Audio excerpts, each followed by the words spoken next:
Halo sobat, pintu teater 1 telah dibuka. Kali ini Mimin bakal ngebahas sesuatu yang spesial bagi teman-teman semua. Hari ini Mimin akan nge-review ulang series Prison Break.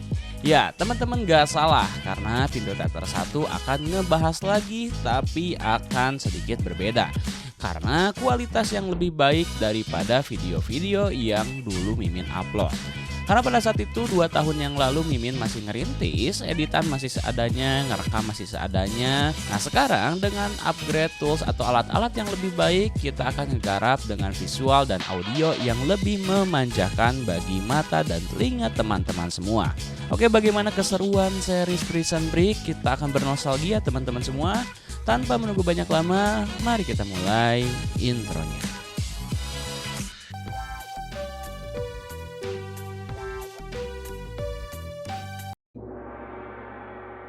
Film ini diawali dengan seorang pria berambut skinhead yang sedang ditato pada anggota badannya. Teman-teman tahu semua, pria ini bernama siapa? Pria ini bernama Michael Scofield. Ya, seorang yang luar biasa jenius dengan ide gilanya. Pria ini merupakan tokoh utama dalam film ini. Tato inilah yang akan menjadi kunci dalam film Prison Break nantinya. Karena kita akan membahas untuk apa tato tersebut. Kemudian adegan dilanjutkan dengan Scofield yang sedang membereskan dan membuang seluruh arsip dan data-data di sebuah apartemen. Arsip apakah itu nanti akan terjawab. Dan keesokan harinya tibalah hari yang ditunggu Scofield. Ternyata ia melakukan aksi perampokan di sebuah bank. Tapi anehnya saat polisi datang ia menyerah begitu saja tanpa ada perlawanan, seolah-olah ia emang dengan sengaja ingin ketangkep oleh polisi dari awal.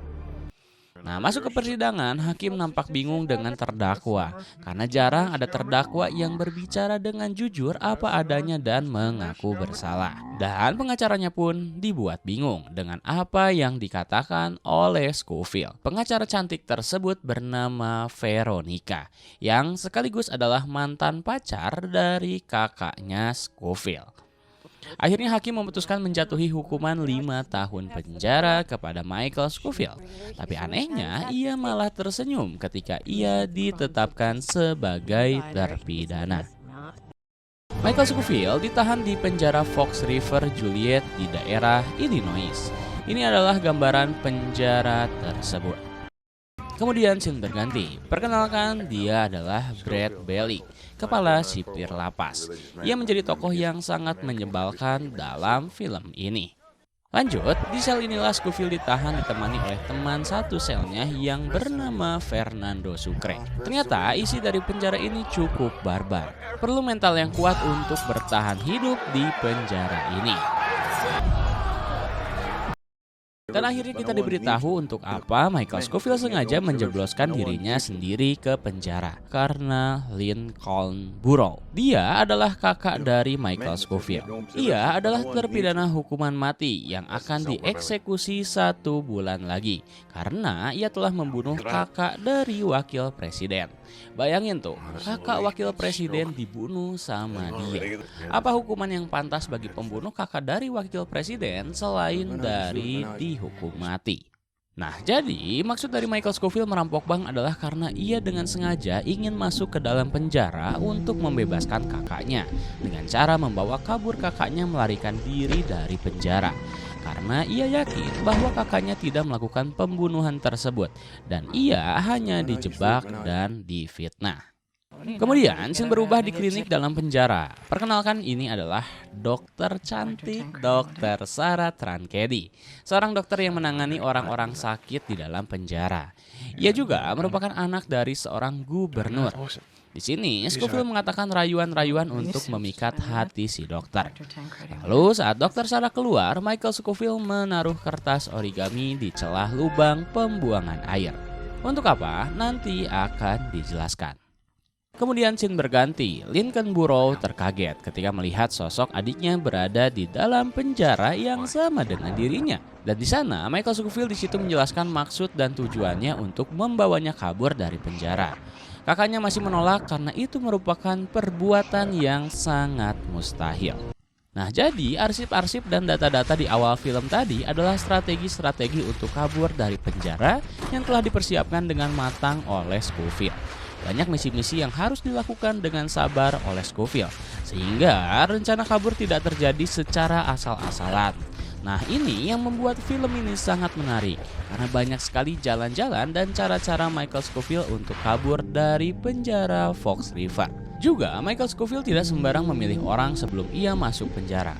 Ia telah melakukan riset siapa saja napi yang memiliki potensi dan kemampuan untuk bisa menolongnya dalam penjara.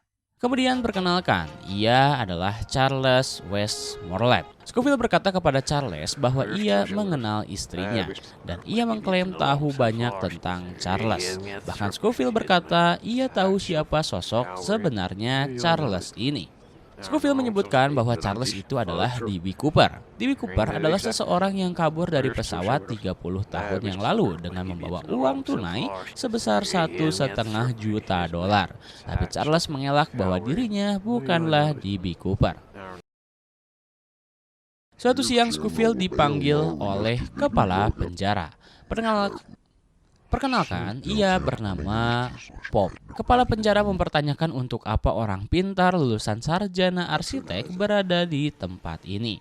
Tidak mungkin seorang arsitek harus rela merampok bank karena ia tidak memiliki uang. Karena kepala penjara tahu Scofield lulusan arsitek, maka dari itu ia ingin mengambil keuntungan pribadi dengan meminta sang arsitek Michael Scofield membantu menyelesaikan maket Taj Mahal untuk hadiah ulang tahun istrinya. Namun Scofield menolaknya. Selanjutnya, Veronica datang untuk menjenguk Scofield. Ia kini tahu maksud dan tujuan Scofield masuk ke penjara.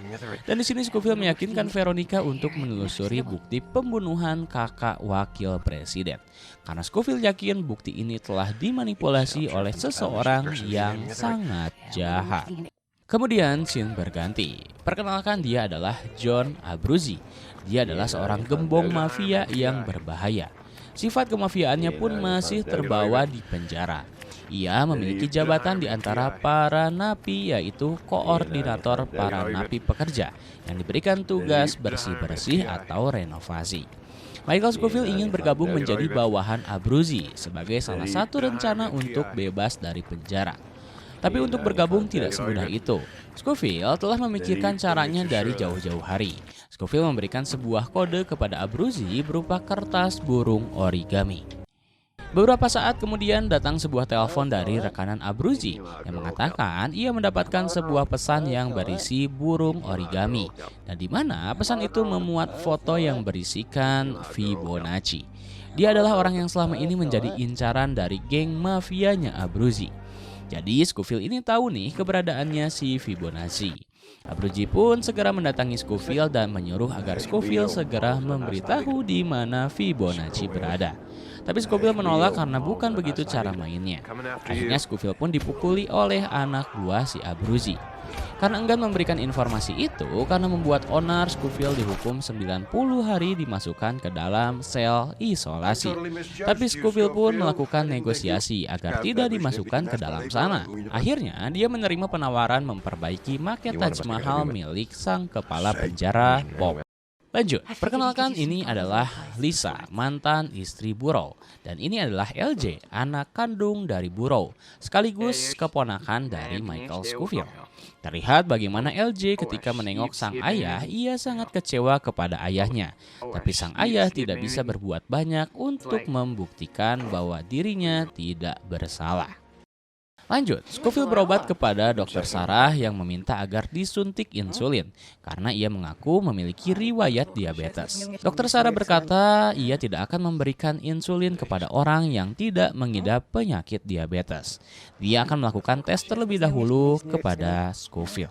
Perlu diketahui, orang yang diabetes tipe 1 tidak dapat menghasilkan hormon insulinnya sendiri, sehingga ia perlu untuk disuntik insulin.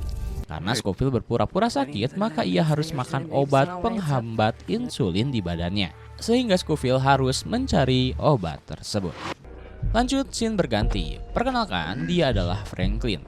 Ia merupakan apoteker para napi, atau dia adalah napi yang memiliki akses untuk mendapatkan obat-obatan di penjara.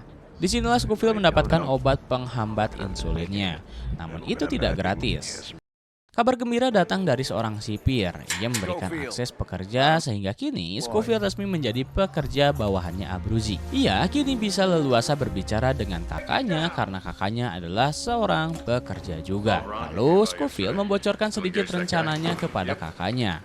Dan ternyata yang mengejutkan adalah arsitek dari penjara Fox River di mana tempat mereka ditahan, ternyata itu adalah karya dari Michael Scofield. Ya, arsitek Fox River ialah Michael Scofield. Dan tato yang diceritakan di awal tadi itu bukan sembarang tato, tapi itu merupakan blueprint dari penjara Fox River beserta seluruh strategi dan rencana untuk kabur dari penjara. Kemudian, scene dilanjutkan dengan Scofield dan DB Cooper yang sedang mengobrol di halaman penjara. Scofield menyinggung sedikit tentang pelarian dirinya dari penjara, dan DB Cooper hanya menganggap remeh hal itu. DB Cooper bercerita bahwa akan terjadi perang antara kulit hitam dan kulit putih, karena gesekan yang sering terjadi sudah cukup lama. Perang itu ibarat bom waktu, tinggal menunggu waktu dan siap meledak. Kemudian scene berpindah ke dalam sel penjara. Para sipir penjara mengadakan razia sel, dan para napi pun membuang barang-barang terlarangnya. Scofield kepergok sedang memegang pisau milik Sucre, dan kepala penjara datang dan Sucre lah yang ditangkap, karena Scofield dibela oleh kepala penjara Pop. Pop nggak mau kalau Scofield diisolasi karena nanti ia nggak bisa bantuin Pop bikin maket Taj Mahalnya. Berpindah ke gereja, Scofield berbincang dengan kakaknya. Kakaknya menanyakan bagaimana cara kabur dari penjara Fox River. Scofield menjawab caranya adalah kabur lewat ruang medis. Disitulah titik terlemah dari keamanan penjara. Scofield bercerita bahwa ia membutuhkan obat pupnak untuk menurunkan insulinnya, sehingga ia bisa rutin untuk masuk ke ruang medis untuk disuntik insulin bersama dokter Sarah. Nah, rutinnya Scofield masuk ke ruang medis akan dimanfaatkan untuk mempersiapkan jalan kabur. Kemudian scene berganti, terlihat Scofield sedang mencari sesuatu di meja halaman. Ternyata ia mencari sebuah baut. Karena ia arsiteknya, maka ia tahu baut ukuran berapa berada di posisi mana. Ketika Scofield sedang berusaha memutar baut, datanglah seorang pria. Perkenalkan, dia adalah T-Bag yang memiliki kasus penculikan 6 orang anak laki-laki dan perempuan. Bahkan ia memperkosa dan membunuhnya secara sadis. T-Bag mengajak Scofield untuk bergabung menjadi bawahannya karena akan ada perang kulit putih melawan kulit hitam. Jika Scofield mau bergabung, T-Bag bisa melindungi dan menjamin keselamatannya. Namun, Scofield menolak dan pergi meninggalkan baut yang belum berhasil terambil. Lanjut, Scofield menanyakan kepada Franklin keberadaan obat pupnak yang ia minta. Scofield meminta barang tersebut malam ini juga. Franklin pun sangat kepo ingin tahu untuk apa fungsi pupnak tersebut. Kemudian Scofield pun melanjutkan mengambil baut, namun aksinya ketahuan oleh T-Bag. Bautnya pun diambil dan disita olehnya. Rencana Scofield pun gagal. Kemudian, scene berganti. Kekepoan si Bellick yang mencari-cari kesalahan orang membuatnya ia memeriksa sel Scofield. Dan akhirnya ia menemukan sesuatu ketika ia menggosok sebuah kertas kosong. Kertas itu bertuliskan Swezer Allen 111211147. Bellick mencoba mencari info lewat database narapidana yang pernah mendekap di Fox River. Tapi Bellick tidak mendapatkan info apa-apa. Lalu, kode apakah itu? Lanjut, Abruzzi kedatangan tamu 2 orang. Tamu itu adalah mantan anak buahnya dahulu ketika ia belum masuk penjara. Mereka datang untuk meminta Abruzzi mencari info keberadaan Fibonacci sesegera mungkin. Jika tidak, maka Fibonacci bisa bersaksi di pengadilan tentang kejahatan para mafia Abruzzi. Abruzzi pun berjanji akan mendapatkan info Fibonacci sesegera mungkin. Kemudian Scofield datang ke selnya T-Bag untuk mengambil baut yang ia sita. Namun ia kepergok oleh T-Bag. Terlanjur basah, ia berkata ingin bergabung jadi anak buah T-Bag. T-Bag tidak semudah itu percaya. Ia menyuruh Scofield untuk membuktikannya dengan cara membunuh ras kulit hitam saat perang dimulai. Percakapan itu didengar oleh ras kulit hitam, yaitu sang penjual obat Franklin. Lanjut, scene berpindah. Veronica yang sedang menyelidiki kasus Burrow meminta rekaman penembakan dan pembunuhan yang mantan pacarnya lakukan. Ia pun diberikan salinan rekaman CCTV tersebut. Dan ketika Veronica menontonnya, memang benar. Di video itu, Burrow lah dengan sangat jelas melakukan penembakan kepada kakak wakil presiden. Franklin sudah mendapatkan pupnaknya, namun karena Franklin mengira Scofield bekerja sama dengan T-Bag ingin membunuh ras kulit hitam, Franklin tidak jadi memberi pupnaknya kepada Scofield. Padahal Scofield berkata itu hanya salah paham saja. Veronica datang menjenguk Burrow. Di sini Veronica amat marah karena sudah jelas-jelas di CCTV Burrow melakukan penembakan. Namun Burrow bersikeras mengaku dijebak. Ia berkata bahwa tak pernah menarik pelatuknya. Kakak Wapres sudah mati sedari awal sebelum Burrow datang ke TKP. Ia disuruh temannya Crab Simon demi melunasi hutangnya. Seorang ingin menyeting agar seolah-olah Burrow lah pelakunya. Mendengar cerita ini, Veronica semakin tidak percaya dan meninggalkan mantan pacarnya tersebut. Kemudian, scene berganti. Perkenalkan, dia adalah Kellerman, seorang agen rahasia yang diutus untuk menutup-nutupi kebenaran kasus Burrow agar jangan sampai ketahuan.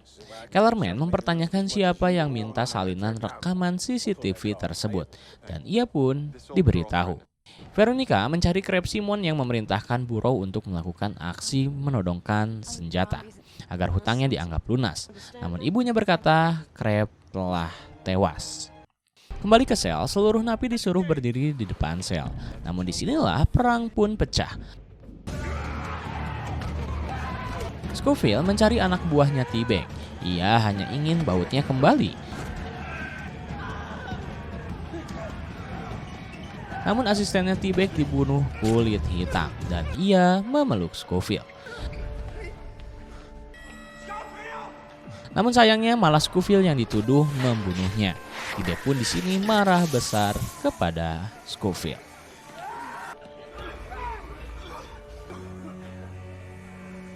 Dead man, Scofield.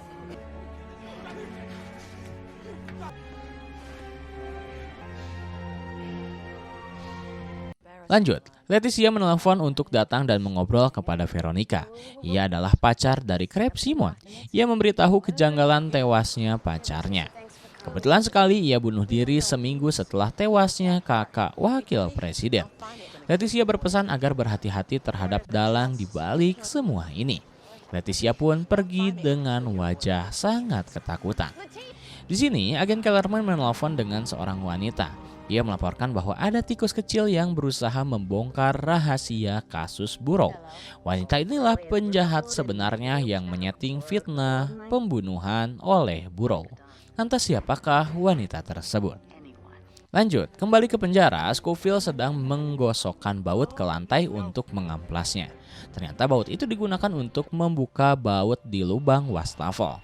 Nah, pedoman tatonya berfungsi kembali. Ada lingkaran hitam yang berguna menyamakan ukuran kunci baut. Dan bisa kita lihat ternyata kode Swisher adalah merek wastafel dan Allen adalah nama bautnya. Dan kode 11121147 adalah ID bautnya. Pantas saja Bellick tidak bisa menebak kode tersebut. Lanjut, karena Franklin mengira Scofield telah membunuh pria kulit putih, pupnaknya pun diberikan oleh Franklin dan segera Scofield memakannya walaupun sudah terlambat. Waktu pengambilan darah pun dimulai. Scofield takut jika pupnaknya belum bereaksi. Dan ini dia hasilnya.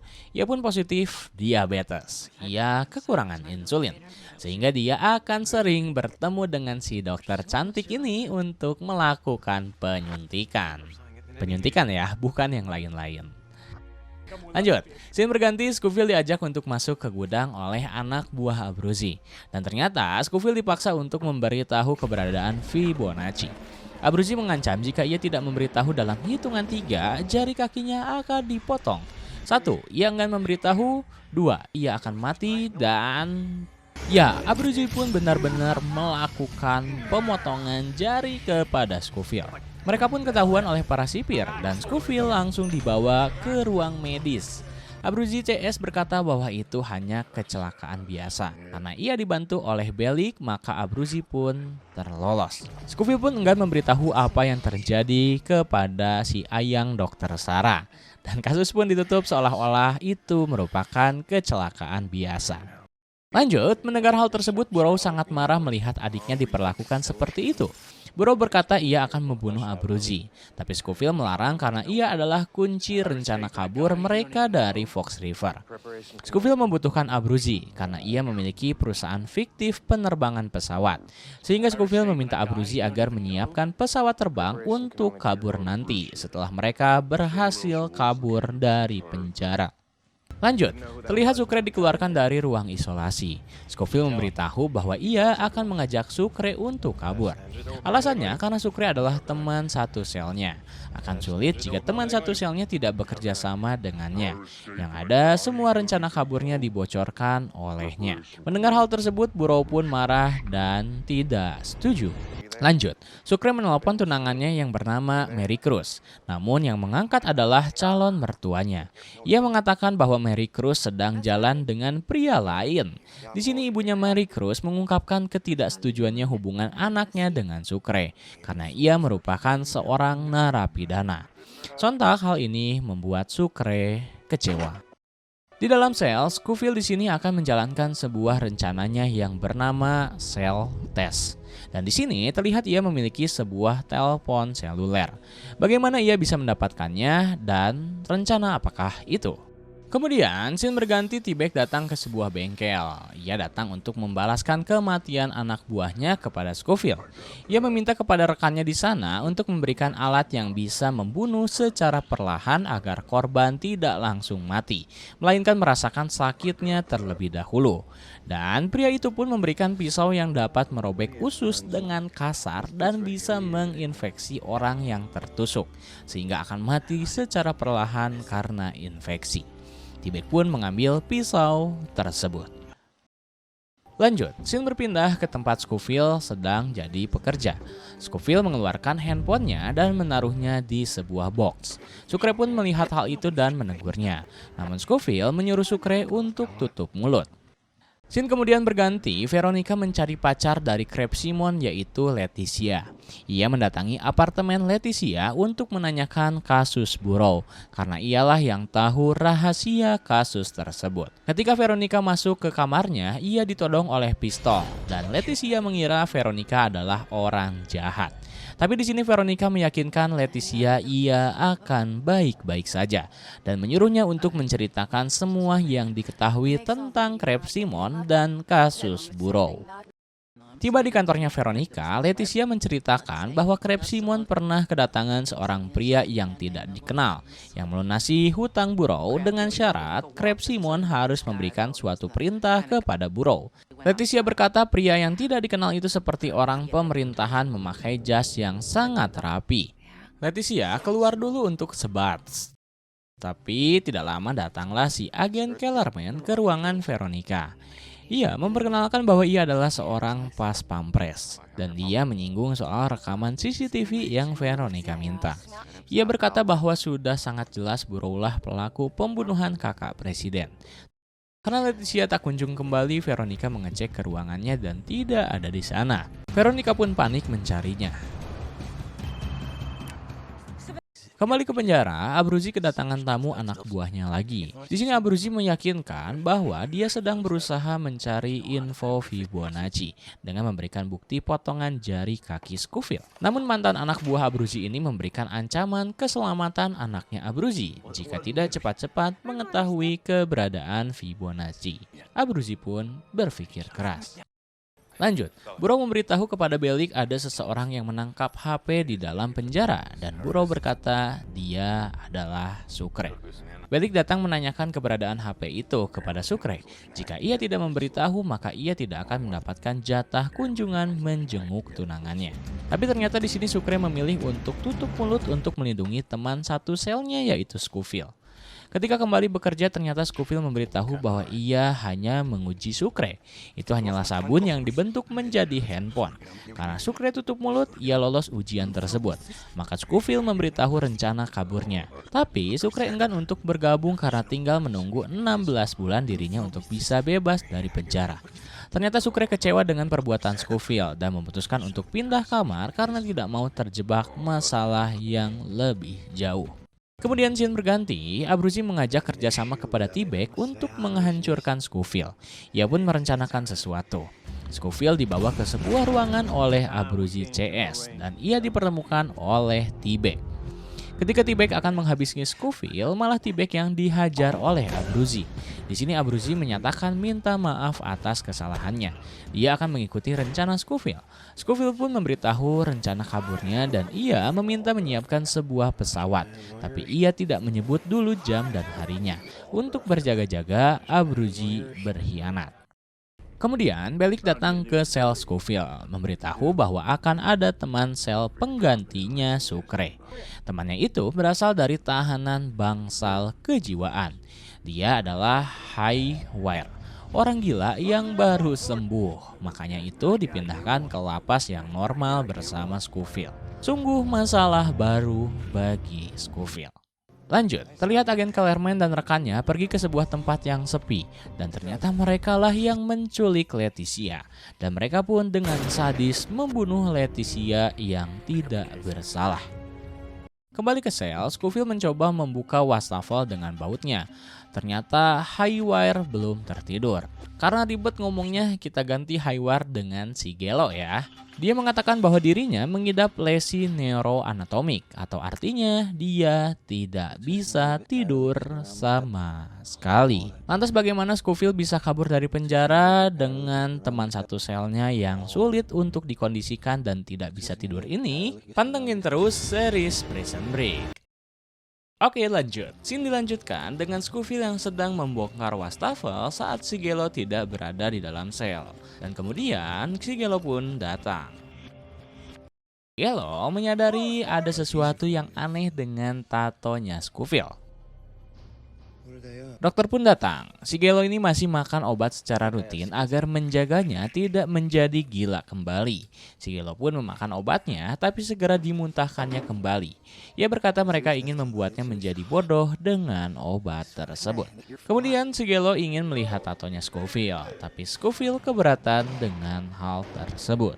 Lanjut, di lapangan Scofield dicuekin sama si Sucre. Dan Scofield lalu melihat tatonya. Ia menjalankan sebuah rencana yang bernama Cute Poison. Rencana apa lagi ini? Oke, bentar lagi akan terjawab. Karena Scofield anak kesayangan Pop, Scofield meminta agar selnya dipindahkan. Tapi Pop tidak bisa berbuat seenaknya seperti itu. Tetap harus ada alasan yang kuat untuk bisa pindah sel. Seperti karena disakitkan atau dilecehkan oleh teman satu selnya. Kemudian Veronica datang menjenguk Burrow dan ia mengatakan kini ia percaya dengan omongan Burrow. Dan Veronica menemukan saksi yaitu Leticia. Tapi ia sekarang menghilang. Burrow menanyakan soal tunangan Veronica dan Veronica mengatakan bahwa ia sudah membatalkannya. Nah di sini Burrow merasa senang dan tidak bisa menyembunyikan perasaannya bahwa Burrow masih memiliki perasaan yang sama yaitu mencintai Veronica seperti sedia kala. Scene berpindah, Sigelo melihat Scofield beres mandi. Ia pun melihat tato Scofield dengan jelas. Hal ini membuat Scofield tak nyaman dan ia pun pergi. Lanjut, Sucre kedatangan tamu dan ternyata tamunya itu adalah pacar barunya Marie Cruz. Ia datang kepada Sucre untuk mendeklarasikan bahwa Marie Cruz sudah menjadi pacar miliknya. Scene berpindah, Scofield mengambil bahan kimia di gudang, yaitu tembaga polonium sulfur oksida. Aksinya ini hampir ketahuan oleh Bellic, namun untung Scofield memiliki saku rahasia dan ia pun lolos. Lalu, Sucre menelpon Marie Cruz untuk meminta penjelasan. Marie Cruz mengaku merasa khawatir dengan masa depannya. Ia takut keburu tua sehingga ia kebelet untuk menikah. Ia enggan untuk menunggu selama 16 bulan. Ia memutuskan menikah dengan pria lain. Dan Sucre pun kecewa. Sigelo semakin gila ingin tahu isi tato tersebut. Ia menyelet bajunya Scofield ketika Scofield sedang tertidur. Sontak itu membuat kaget Scofield. Sigelo mengatakan ada labirin di tatonya. Jadi di balik kegilaannya Sigelo, dia memiliki kejeniusan. Bisa melihat sebuah kode dari sebuah gambar. Scene berganti, Scofield meminta sebotol cairan pembersih kepada Abruzzi untuk melancarkan aksinya. Lanjut, Veronica bertemu dengan polisi yang menangkap Burrow. Polisi itu berkata ketika menggeledah rumahnya, ia menemukan Burrow sedang mencuci pakaian bersimbah darah. Polisi itu enggan memberikan kesaksian lebih lanjut. Di satu sisi ada pengacara lain yang mau membantu Veronica. Ia tertarik dengan kasus Burrow karena ia juga pernah mengalami kasus yang mirip yang menimpa ayahnya. Kembali ke penjara, Sucre berpikir bahwa ia harus keluar penjara secepat mungkin untuk menikahi Marie Cruz. Dan ia berubah pikiran kepada Scofield akan ikut kabur dari penjara. Dan Scofield menerimanya kembali. Lanjut, wanita misterius memerintahkan agen Kellerman untuk menangani adiknya Burrow sebelum mencelakakan mereka. Di satu sisi, wanita misterius memerintahkan agen Kellerman untuk menangani adiknya Burrow sebelum mencelakakan mereka semua. Lanjut, Scofield kaget karena Sigelo menggambar satu persatu tato miliknya. Sigelo ingin melihatnya dan Scofield pun membenturkan kepalanya sendiri agar disangka Sigelo yang membenturkannya. Di sini ia berkata bahwa tato ini memiliki sebuah jalan ke neraka. Scofield mengira dia tahu tatonya untuk jalan kabur dari penjara. Ternyata dia benar-benar gila dan Sigelo pun dibawa ke tempat asalnya kembali. Kini Sucre pun dapat kembali ke sel tersebut. Scene berpindah di klinik saat Scofield ingin disuntik hormon insulin oleh Dokter Sarah. Di sini ia menaburkan obat kimianya ke dalam lubang selokan. Di sini Scofield bertaruh kepada Dokter Sarah. Jika ia selamat keluar dari penjara, maka ia akan mengajak si dokter untuk dinner. Dan dokter pun menghiraukannya. Lanjut, Veronica datang dengan rekannya. Burrow berkata ia dijebak ketika pulang ke rumah lalu cuci muka, ia terkaget ada celana berdarah di sana. Lalu secara bersamaan pun ia disergap oleh para polisi. Rekan Veronica ini mengajak untuk memeriksa rekaman CCTV. Kembali ke penjara, akhirnya Scofield mencoba untuk membongkar wastafel. Sucre membuat suara yang bikin ribut seisi sel. Scofield pun menendang temboknya sampai hancur dan berhasil. Scofield berkata ini adalah baru permulaannya saja.